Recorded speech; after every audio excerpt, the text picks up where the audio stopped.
Modi media खानों को नौकरी मिलेगी नहीं मिलेगी, उनको डिजिटल का भी नहीं पता है। और सर दरभंगा में जर्नलिज्म के लिए कॉलेज हो क्या वहाँ के लिए फीस पे नहीं कर पाते हैं, इसलिए हम लोग कोर्स नहीं कर पाते हैं।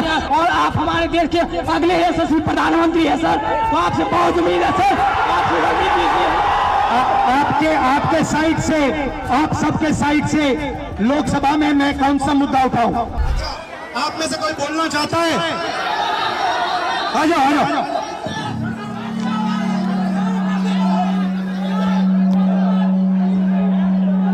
आपका नाम? प्रदीप सर, प्रदीप। यहाँ पे आपके हॉस्टल में क्या हालत है, थोड़ा बताइए मुझे।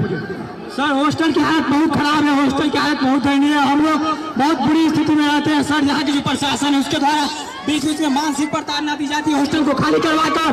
सर आपसे बहुत उम्मीद है, आपसे उम्मीद इसलिए है कि आप नेता प्रतिपक्ष है और आप हमारे देश के अगले यशस्वी प्रधानमंत्री है सर, तो आपसे बहुत उम्मीद है सर,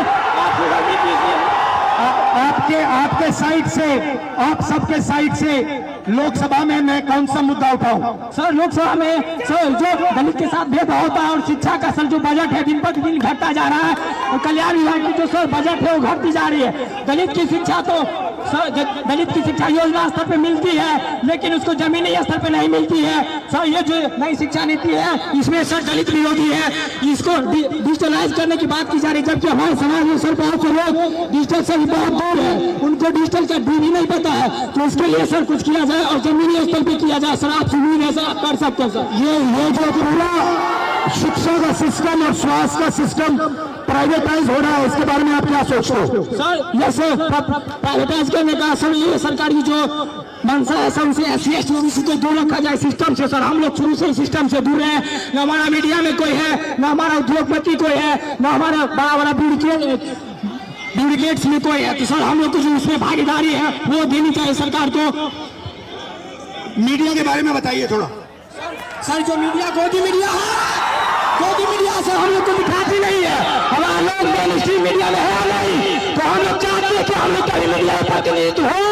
और सर दरभंगा में जर्नलिज्म के लिए कॉलेज हो, जर्नलिज्म के लिए कॉलेज नहीं है, हम लोग जर्नलिज्म करना भी चाहते हैं तो वो प्लेटफॉर्म नहीं मिलती है सर। इसकी हायर एजुकेशन फीस होती है कि हमारे के लिए फीस पे नहीं कर पाते हैं, इसलिए हम लोग कोर्स नहीं कर पाते हैं सर। यूनिवर्सिटी में जो है कोर्स समय पर नहीं होता है, यूनिवर्सिटी में जो है सर बहुत फीस। आप क्या पढ़ते हो? सर मैं DLED कर रहा हूँ सर, सेकेंड ईयर में बाइट माधोपट्टी दरभंगा से।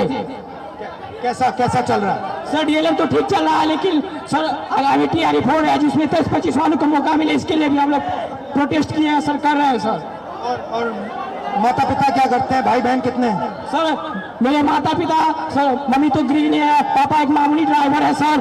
पापा जो है 300-400 दिहाड़ी पे काम करते हैं सर। हम लोग बहुत गरीब तबके के साथ हैं, अगर ये हॉस्टल नहीं होती तो हम लोग को एक ऐसा प्लेटफॉर्म नहीं मिलता, हम लोग नहीं पढ़ते, इसलिए ये हॉस्टल है। और सर एक और मांग आपसे हम लोग करना चाहेंगे कि सर ये हॉस्टल है, हम लोग यहाँ मैट्रिक इंटर ग्रेजुएशन कर लेते, क्या मैट्रिक इंटर ग्रेजुएशन के लिए हम लोग को नौकरी मिलेगी नहीं मिलेगी, तो कंपटीशन के लिए छात्रावास होना चाहिए, PG छात्रावास दलितों के लिए होना चाहिए, जिससे कि हम लोग आगे की पढ़ाई कर सके और देश के विकास में अपना योगदान दे सके सर।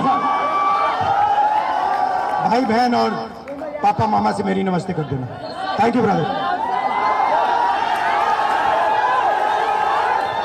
देखिए मैं आपसे दिल्ली से आपसे मिलने आया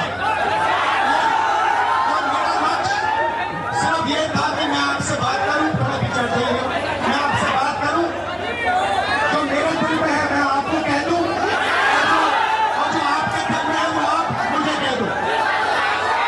मगर प्रशासन ने मुझे पूरी तरह रोकने की कोशिश की, बैरियर लगाया और मैं पीछे के रास्ते से आपके यहाँ आ गया।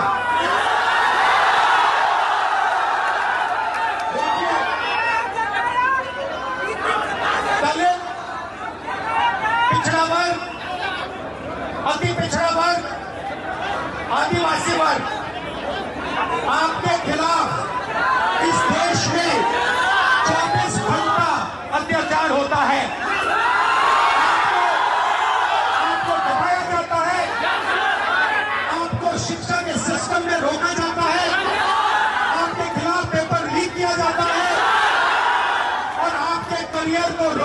लिए खत्म करने के लिए किया जाता है।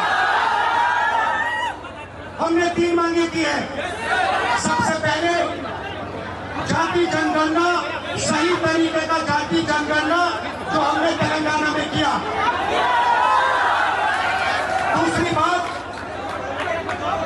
कानून हिंदुस्तान का कानून है कि प्राइवेट कॉलेजेस और यूनिवर्सिटीज में आरक्षण होना चाहिए।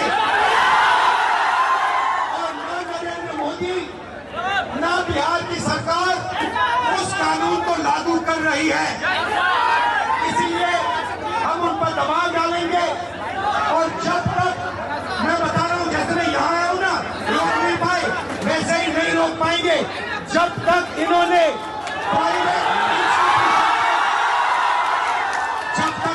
प्राइवेट इंस्टीट्यूशन में रिजर्वेशन नहीं किया, तब तक हम आगे बढ़ते जाएंगे।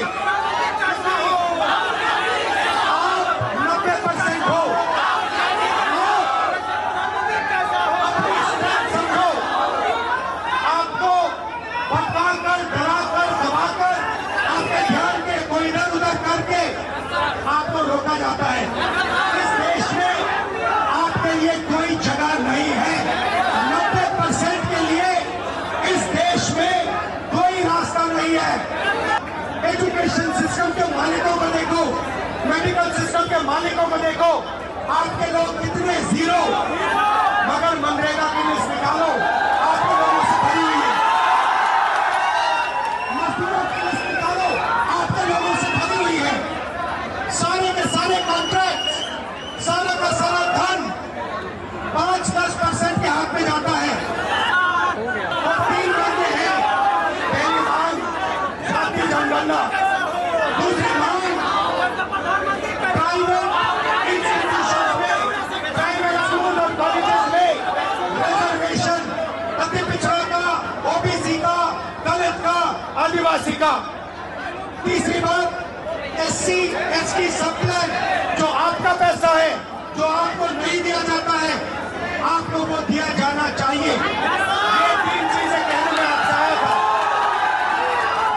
एक बात समझिए, आप एक बात समझिए, बिहार की पुलिस ने अभी मुझे रोकने की कोशिश की, रोक नहीं पाई। पता है क्यों नहीं रोक पाई? नहीं, इसलिए नहीं रोक पाई क्योंकि आपकी शक्ति मेरे पीछे है। शक्ति मेरे पीछे है, इसलिए कोई, दुनिया की कोई शक्ति उसको रोक नहीं सकती है। हमने कहा, हमने नरेंद्र मोदी से कहा, पार्लियामेंट में कहा, तुम्हें जाति जनगणना करना पड़ेगा। हमने उससे कहा कि तुम्हें संविधान को यहां माथे पर लगाना पड़ेगा। नरेंद्र मोदी जी ने आपके दबाव से डर कर जाति जनगणना हिंदुस्तान में घोषित किया। और जो 90% हिंदुस्तान की गरीब आबादी है, अति पिछड़ा, दलित, आदिवासी, माइनॉरिटी, ये इन सब के खिलाफ है। ये अडानी अंबानी सरकार है, ये आपकी सरकार है। इतने प्यार से मेरी बात सुनी, इसके लिए आप सबको दिल से बहुत बहुत धन्यवाद।